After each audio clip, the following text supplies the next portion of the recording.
Plan त अब आँखा खोल्दाखेरि मात्रै मेरो मेरो मेरो घर, मेरो श्रीमती, मेरो छोरो, मेरो दोकान, मेरो मकान, मेरो गृहस्थी, मेरो मेरो मेरो कुर्सी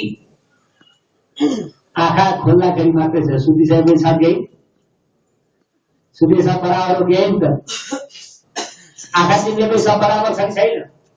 के खाएर सुत्या त्यो पनि याद छैन। कति भाइ मेरा छोरा छन् त्यो पनि याद छैन। कतिवटा श्रीमती छन् त्यो पनि याद छैन। कति धन सम्पत्ति, कति हाम्रो जुन छ ब्याङ्कमा ब्यालेन्स छ त्यो पनि याद छैन। छ त?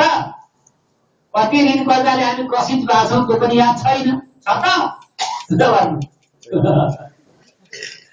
जागेपछि फेरि हाय हाय मेरो मेरो मेरो मेरो मेरो मेरो मेरो मेरो मेरो कि छैन? भगवानले सधैँ सुताएर तपाईँ आमालाई यो बताउनु खोजे तेरो केही पनि छैन।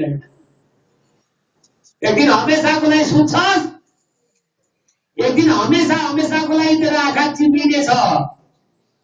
कानमा कानको जाली फुट्ने गरी शङ्ख बजायो भने पनि त बरुनेवाला छैन।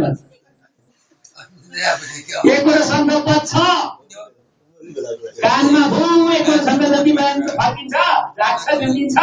एकवटा शङ्ख किन बजाएको भन्दाखेरि अब यो एक परिसक्यो, अब फर्किँदैन भनेर एकवटा शङ्ख बजाइदिन्छ।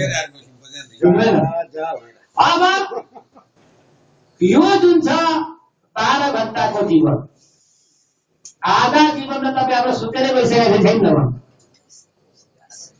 नसुत्ने कोही छैन यो संसारमा। सुते राष्ट्रपतिले पनि सुत्नु पर्छ, पर्दैन?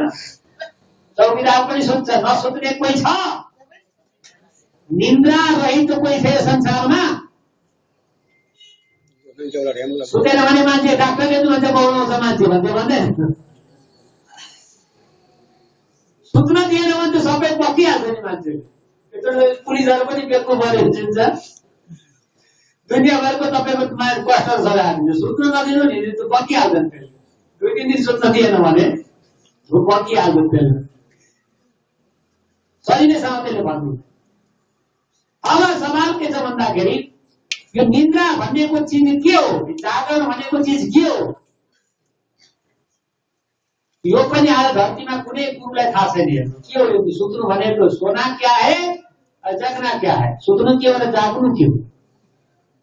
यसको पनि परिपूर्णतम रहस्य भगवान अवतार लिएर जब आउँछ धरतीमा, केवल 4वटा सद्गुरु सत्पुरुष भगवत अवतारीलाई मात्रै यसको रहस्य थाहा थियो। भगवान विष्णुजी सत्ययुगमा, त्रेतामा भगवान रामजी, द्वापरमा भगवान कृष्णजी, कलियुगमा भगवान सदानन्दजी।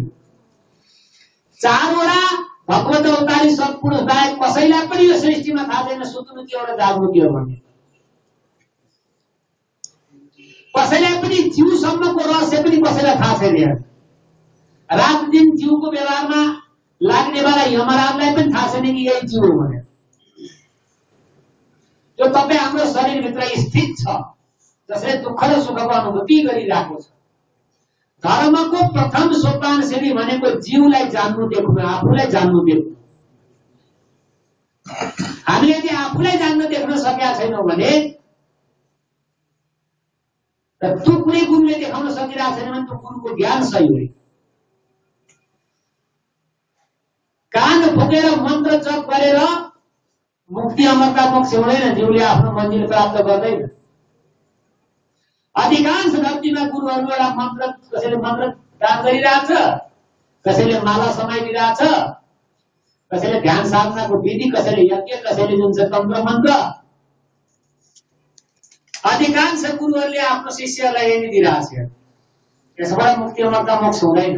वर्तमान भगवत अवतारीको भक्ति हामीले प्राप्त गर्नुपर्छ। जो भगवत अवतार हो, जो तत्व ज्ञानको दाता हो, जसले जीवात्मा परमात्माको ज्ञान दिन सक्छ, जो